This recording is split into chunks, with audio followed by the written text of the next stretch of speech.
За би лавгсрын эрхлэгч тэр төсвийн залхахтай холбоотой саналаа та бүгд 9-р сар ихэд л одоо байнгын онд өгмөр байна. Бүр аль бие усаар таны засгийн газар санал өгдөг штэ. Яг тэр шиг эдийн засгийн байнгын онд өгөөд ер нь эх оны төсвийн зарлагыг төдий хэмжээгээр өсгөл болохоор байна. Төлбөрийн тэнцэл тээвэр хавьд байвал болохоор нэгсэн балансаа энэ төр бидэрт гаргаад өгчих юм бол ядаж бид нар нөгөө засгийн газар чиглэл өгөх болцоо их хурд байгаа байхгүй.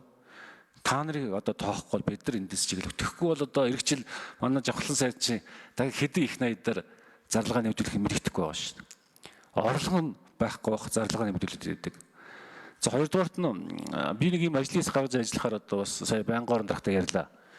Ипотекийн зээлийн өнөөгийн нөхцөл байдлыг орон сүнсний үнийн өсөлтийн одоо бодит байдлыг нэг судлан үзэж одоо танилцуулах ажлын хэсэг байгуулъя гэж байнгын орон дарагт хэлсэн.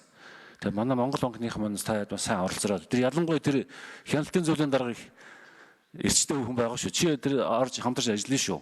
Хэн блэ? Манай хяналтын зөвлөлийн дарга чинь. Хуган Батраа.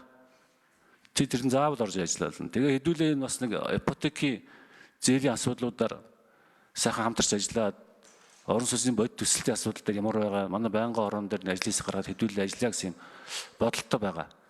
За ийм саналтай байна.